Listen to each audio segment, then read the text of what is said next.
Swept my youth from me at last.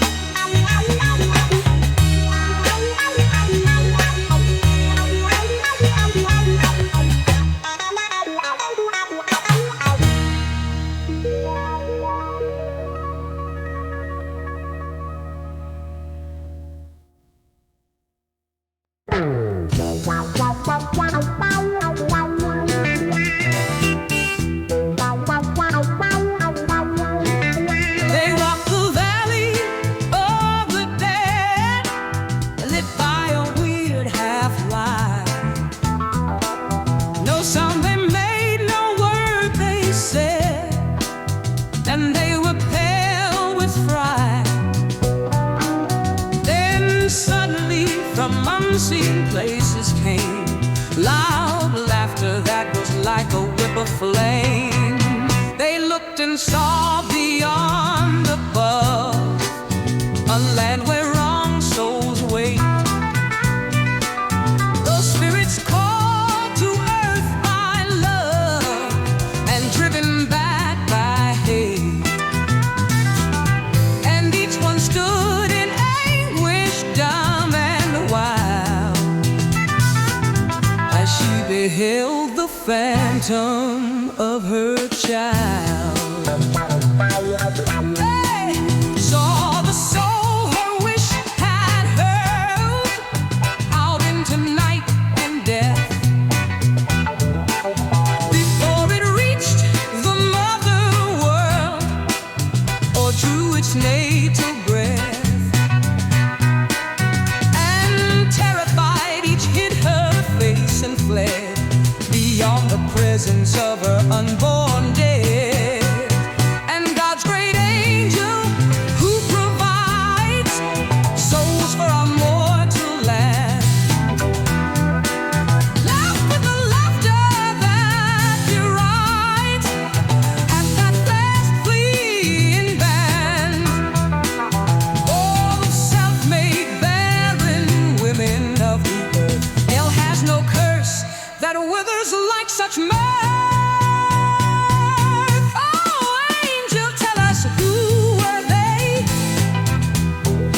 down below us fared.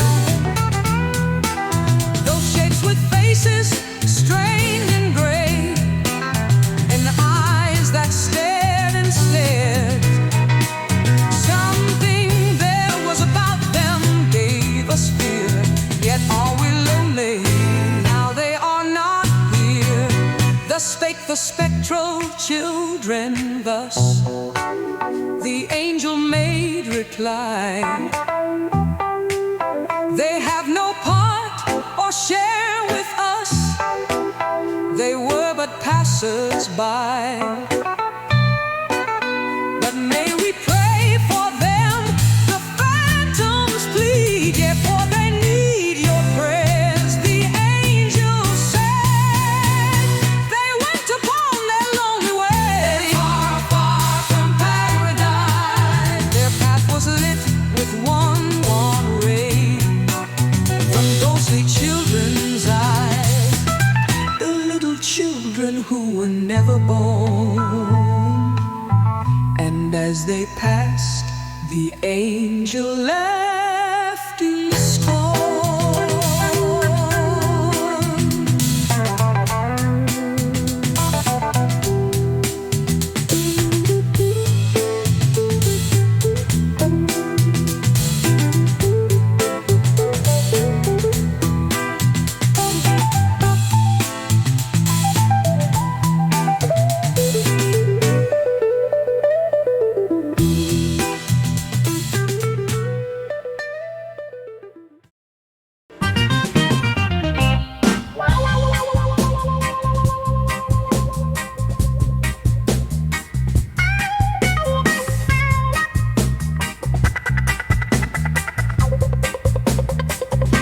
Across the miles that stretch between, through days of gloom or glad sunlight, there shines a face I have not seen, which yet doth make my world more bright. He may be near, he may be far, or near or far I cannot see, but faithful as the morning star, he yet shall rise and come to me.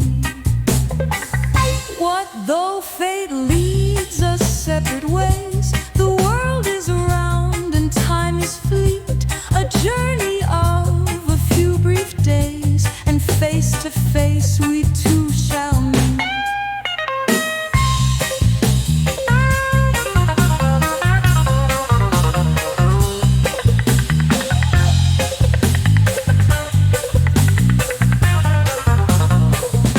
Shall meet beneath God's arching skies, while sun shall blaze or stars shall gleam, and looking in each other's eyes shall hold the past but as a dream. But round and perfect and complete, life like a star shall climb the height, as we two press with willing feet together toward the infinite.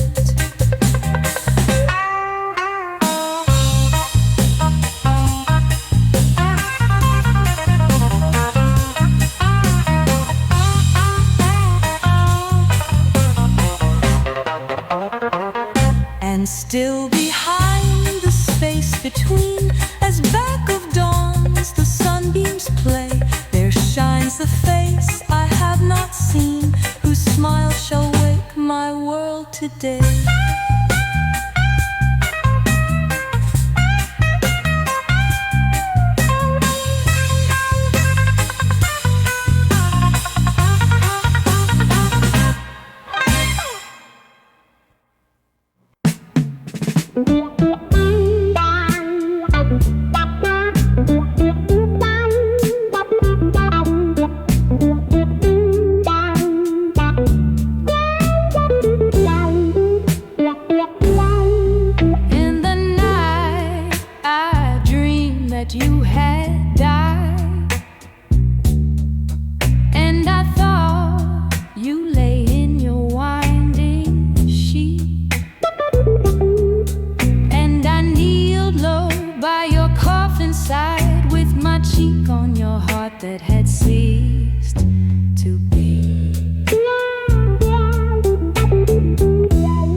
A book has been made for the king, a book of beauty and art. To the good king's eyes, a smile shall rise, hiding the ache in his heart, hiding the hurt and the grief, as he turns it leaf by leaf. A book has been made for the king, a book of blood and of blight. To the great king's eyes, a look shall rise that will blast and wither and smite. Yes, smite with a just God's rage, as he turns it page by page.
corner a tiny cloth shoe, and I saw on the stand such a wee little hat. And the beard of the husband said, plain as could be, two fat, chubby hands have been tugging at me. And he took from his pocket a gay picture book and a dog that would bark if you pulled on a string. And the wife laid them up with such a pleased look, and I said to myself, there is no other thing but a babe that could bring about all this, and so that one is in hiding here somewhere, I know. I stayed but a moment and saw nothing more, and heard not a sound, yet I knew I was right. What else could the shoe mean that lay on the floor? The book and the toy and the faces so bright. And what made the husband as still as a mouse? I am sure, very sure, there's a babe in that house.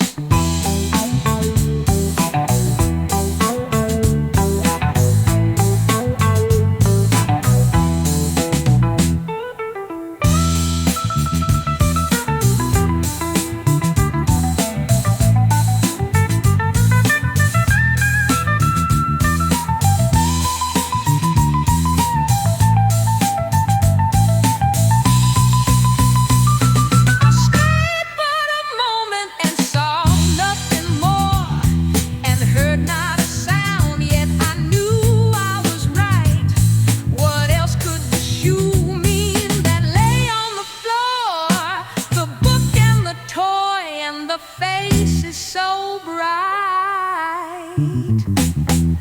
And what made the husband as still as a mouse? I am sure, very sure, there's a babe in that house.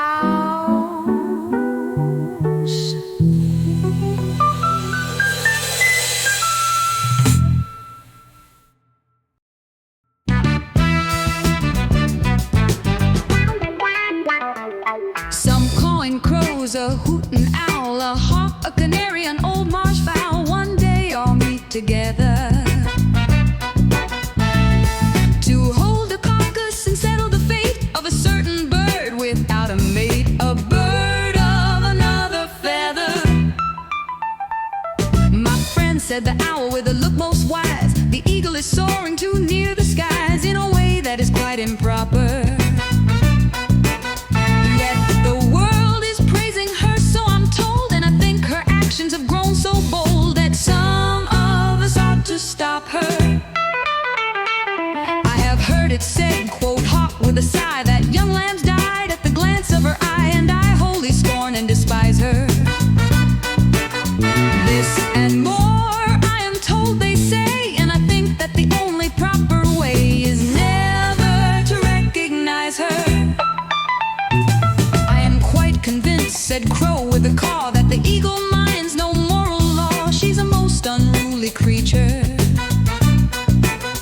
She's an ugly thing, pipe, canary, bird. Some call her handsome, it's so absurd. She hasn't a decent feature. Then the old marsh hen went hopping about. She said she was sure she hadn't a doubt of the truth of each bird's story. And she thought it a duty to stop her flight, to pull her down from her lofty height and take the guilt from her glory. But lo, from a peak on the mountain grand that looks out over the smiling land and over the mighty ocean, the eagle is spreading her splendid wings. She rises, rises and upward swings with a slow, majestic motion.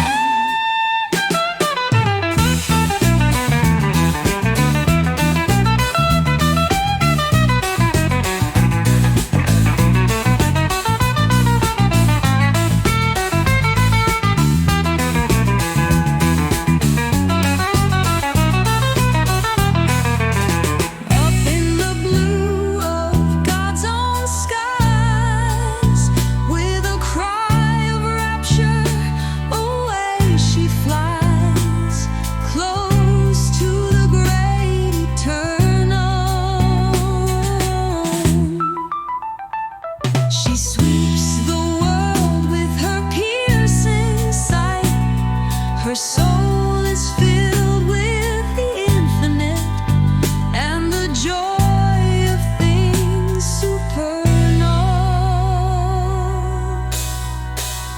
Thus rise forever, the chosen of God, the genius crowned or the power shot, over the dust world sailing. And back like splinters blown by the winds must fall the missiles of silly minds, useless and unavailing.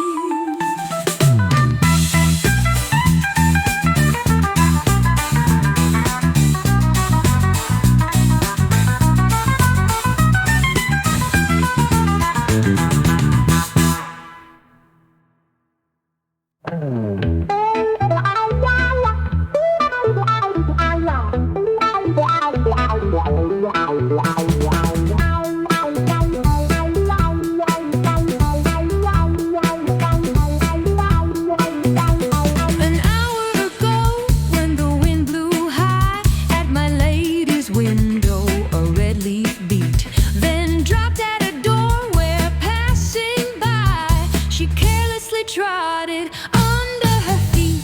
I have taken it out of the dust and dirt with a tender pity, but half did find a poor bruised leaf with your stain and hurt. A fellow feeling doth make us kind.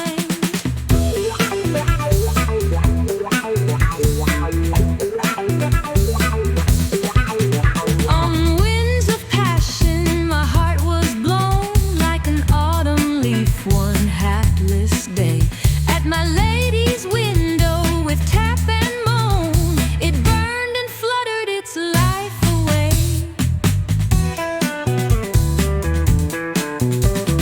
Bright with the blood of its wasting tide, it glowed in the sun of her laughing eyes.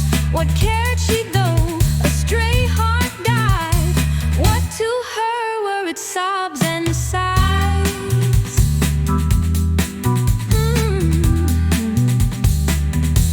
The winds of passion were spent and at last, and my heart like the leaf in her pathway lay. And under her slender foot as she passed, my lady she trod it and went her way.